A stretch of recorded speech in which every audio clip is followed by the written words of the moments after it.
맛을 쓰는 남자 장준우 음식 작가님을 모시겠습니다. 안녕하세요. 와우. 자, 작가님 이 자리에 있는 우리 해남의 네. 친구들에게 인사 부탁드립니다. 네, 안녕하세요. 저는 요리하고 글 쓰는 남자 장준호입니다. 반갑습니다. 맛을 쓰는 남자라는 수식어를 가지고 계신데 네. 우리는 보통 맛을 보다, 뭐 음식을 먹다 이렇게 표현을 하잖아요. 맛을 쓰는 남자는 무슨 뜻인가요? 사실 제가 요리를 배우긴 했지만 그 전에 기자여서 이제 음식에 대한 그런 이야기를 좀 쓰는 거를 하고 있어요. 그래서 아마 맛을 쓰는 남자라고 표현하신 것 같아요. 맛을 쓰는 남자 멋지네요. 예. 해남에 있으면은 꼭 먹어야 할 음식 추천 부탁드릴 수 있을까요? 진짜. 사실 뭐 어떤 요리가 있다기보다 해남이 아시다시피 남쪽으로는 낙지, 회, 볶음밥. 오빠 아무튼 지금 난리 났어요. 난리 났어. 그러니까 이렇게 사실 자신 있게 얘기할 수 있는 곳이 많지 않아요. 그러니까. 해남이라서 그런 것 같아요. 와. 지금 네. 원래 지역마다 하나 정도는 나와요. 네. 많으면 2개. 근데 해남은 지금 끝도 없이 나오고 있어요. 네. 응. 지금 음식 얘기를 하니까 우리가 지금 막 갑자기 식욕이 막 땡기는데 장준우 작가님의 세상에서 하나뿐인 꿈의 강연 지금부터 박수로 시작하겠습니다. 큰 박수!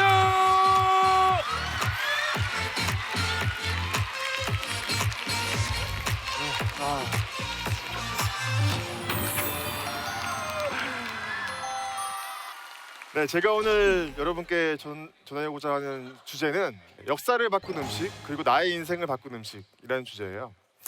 음식이 어떻게 역사를 바꿨나 좀 궁금하지 않으세요? 네. 먼저 첫 번째 음식 이겁니다. 네, 바로 후추입니다.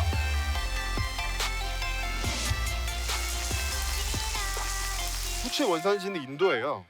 인도 쪽이 원산지인데 옛날부터 뭐 고대 그리스 시대부터 상인들에 의해서 후추가 유럽으로 전달이 됐어요. 그래서 옛날에는 귀족이나 정말 왕만 먹을 수 있는 그런 사치품이었어요. 보니까 비싸니까 또 사람들은 더 원하겠죠. 쉽게 구할 수 없는 거니까. 값비싼 이제 그런 재료를 우역을 하기 시작하다가 15세기 정도가 되면 터키, 지금의 터키 아시죠? 네, 터키의 오스만 제국이라는 게 굉장히 힘이 세져요. 당시에는 이제 후추를 제일 가까운 거리, 인도에서 유럽까지 제일 가까운 거리가 이제 아라비아를 통해 가지고 오는 거였는데 아라비아를 투르크가 막은 거예요. 너네 우리랑 무역 못해. 그러니까 동쪽은 못 가니까 서쪽으로 가보자. 이렇게 해서 유명한 대항해 시대 콜럼부스가 서쪽을 향해서 항해를 한 계기가 바로 후추를 구하기 위해서라고 보시면 돼요. 네. 결국 신대륙을 발견하게 됐고요.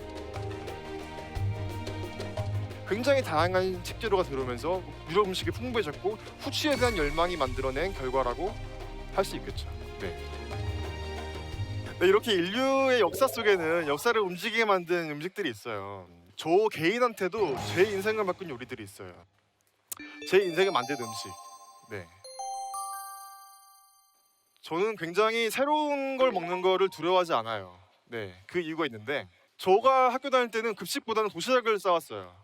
네, 도시락을 싸우면 굉장히 흥미로운 게 도시락을 보면 그 친구의 뭔가 가정 환경을 알 수 있어요. 네, 뭐 그게 잘 살고 못 살고를 떠나서 얘가 어떤 반찬을 좋아하고 어떤 걸 많이 먹는지를 알 수 있는데 제 친구 중에 한 명은 치킨집을 했어요. 반찬이 맨날 치킨만 나오는 거예요. 네, 그래서 그 친구랑 굉장히 친하게 지냈어요. 저는 제 경우는 정말 특이한 반찬이었어요. 여러분 아마 상상도 하지 못하실 거예요. 초성이 디귿, 비읍으로 시작해요. 아닙니다. 닭발 맞습니다.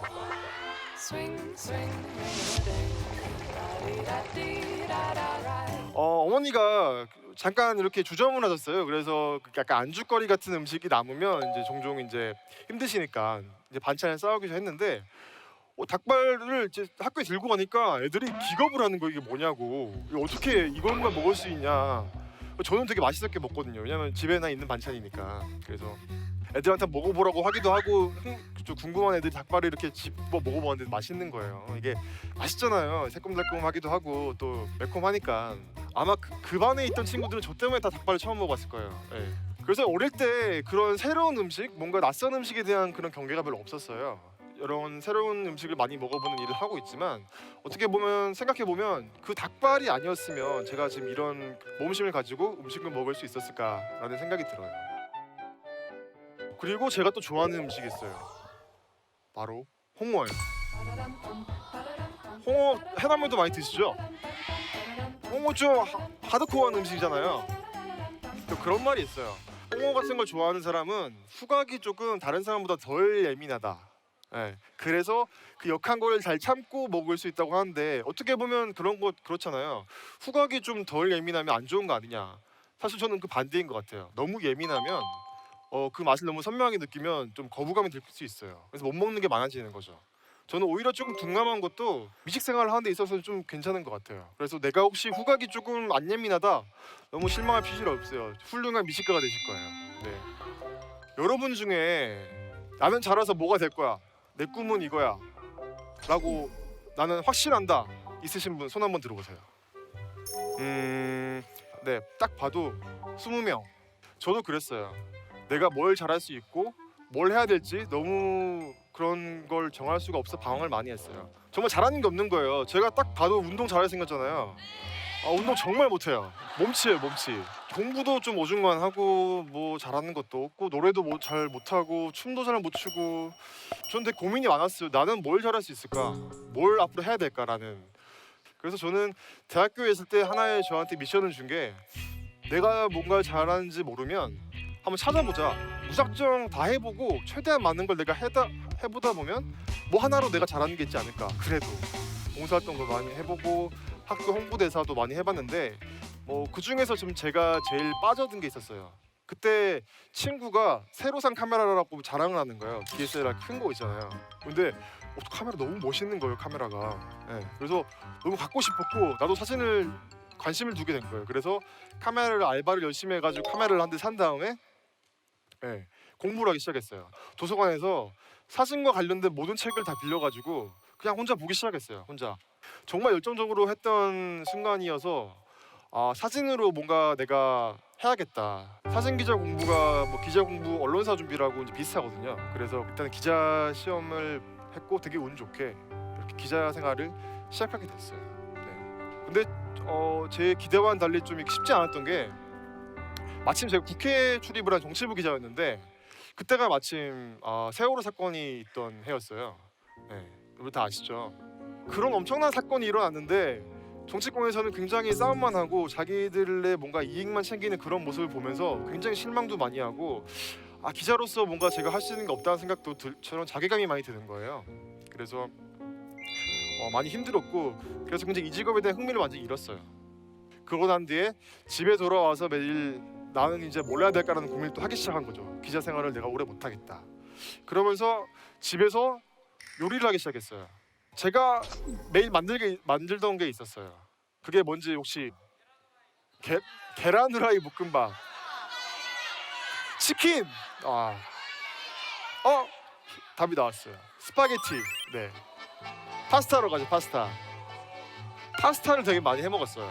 네, 왜냐면 한식을 먹으려면 반찬이 많이 필요하죠. 김치도 필요하고 제육볶음도 필요하고 낙지도 필요하고 뭐 야채도 필요한데 파스타는 그냥 많은 재료를 넣고 볶으면 돼요. 면이랑 같이.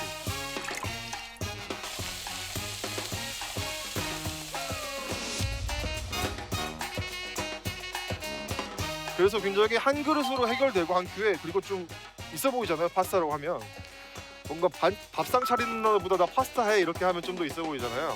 그래서 파스타를 계속 만들어 먹었는데 너무 맛있는 거예요. 파스타가 제가 했는데. 그래서 친구들을 불렀어요. 내가 한 파스타 먹으러 와. 문득 그렇게 느꼈어요. 이렇게 제가 음식을 하고 누군가에게 대접을 하니까 너무 마음이 좋은 거예요. 그 전까지는 뭐 기사를 쓰면 아무도 반응도 없고 욕만 이렇게 댓글로 막 욕만 듣다가 잘 먹었어 이 한마디 그리고 맛있다라는 얘기를 들으니까 너무 제가 행복한 거예요.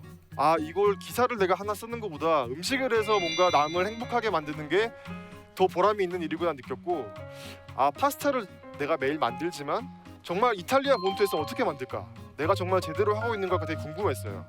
그래서 더 늦기 전에 요리를 한번 배우러 이탈리아에 가야지 라는 생각을 하게 됐고 그래서 결국 팬을 놓고 프라이팬을 잡으러 이탈리아에 떠나게 됐어요. 어떻게 보면 파스타 한 그릇이 제 인생을 굉장히 바꿔놓은 거죠. 그때 짜장면 해 먹었으면 중국 갔을지 몰라요. 네. 근데 파스타를 했기 때문에 이탈리아에 가게 됐죠. 이탈리아 요리의 정수를 느낄 수 있는 곳이 바로 시칠리아다라는 말을 들어서 시칠리아에 가서 요리를 배웠어요.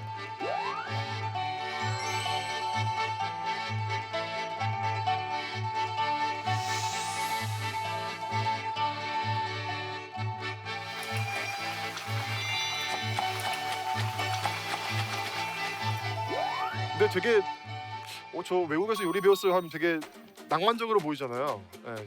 굉장히 막 음악도 흐르면서 막 띠리리리 하면서 이렇게 막 음식도 하고 할 것 같은데 실상은 아니었어요. 실상은 정말 주방에서 맨날 일하고 쓸고 닦고 요리하고 정말 네, 힘들게 일을 했는데 그런 와중에 굉장히 또 재밌었던 에피소드가 있어요. 제가 이제 시칠리아에서 요리를 하다 보니까 한국 음식을 먹을 수가 없었어요. 시골 마을이라 가지고 한국 음식이 여기까지 안 들어오는 거예요. 그래서 한국 음식에 대한 향수가 있었는데 제가 바로 이 음식을 먹고 엄청난 큰 깨달음을 얻었어요.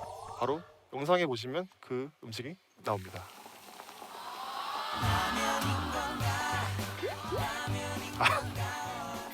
네, 바로 라면입니다. 라면.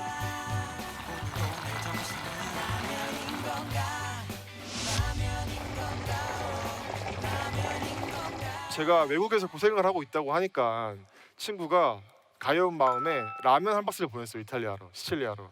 한국의 맛이 라면이잖아요. 그러니까 라면을 정말 정성스럽게 정말 계량기에 눈금 맞춰가지고 물 정확히 끓이고 시간 정확히 맞추고 정말 정성을 다해서 라면 한 그릇을 끓여가지고 딱 입에 넣었는데 제가 울었어요. 왜 울었을까요? 아니요. 너무 맵고 너무 자극적이었어요. 예. 한국에서 먹을 때는 제가 맵다는 생각 안 해봤거든요.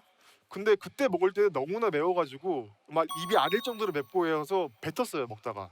예. 너무 못 먹겠는 거예요. 이탈리아 음식에 계속 먹다가 이걸 먹으니까 아 우리나라에서 내가 그동안 얼마나 자극적인 음식을 먹어 왔었나 이런 어떤 깨달음을 얻게 된 거예요. 그래가지고 아 사람의 입맛은 다 다르구나. 예. 우리가 왜 외국인들 한국에 오면 막 김치 막 주고 하잖아요. 막 먹어보라고. 그래서 외국 사람들이 막 이러면 막 웃잖아요. 되게 사실 그게 무례한 일일 수 있겠다는 생각이 드는 거예요. 왜냐 그 사람한테 너무 매워서 너무 힘든 거예요. 근데 우리는 그걸 보고 웃고 있으면 사실 안 되는 거죠.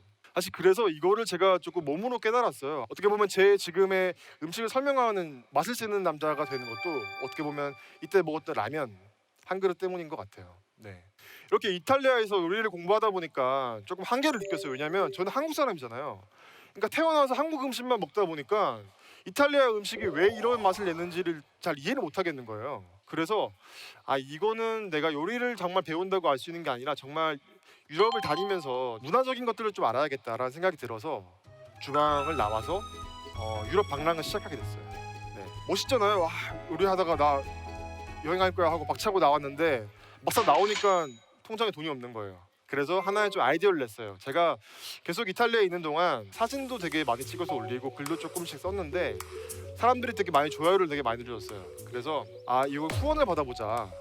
제 지인과 이런 크라우드 펀딩을 해보자라는 아이디어로 한번 좀 생각을 해보게 됐고 그래서 저한테 후원을 해주시면 제가 나중에 돌아와서 사진집을 드리겠다라고 한 거예요. 딱 글을 올렸는데 정말 거짓말처럼 올리자마자 단 한 명도 돈을 안 보내주는 거예요. 네. 네. 근데 정말 가까운 친구들, 제가 이렇게 고생하고 있다는 걸 아는 친구들 한두 명이 돈을 이렇게 조금씩 붙여줬어요.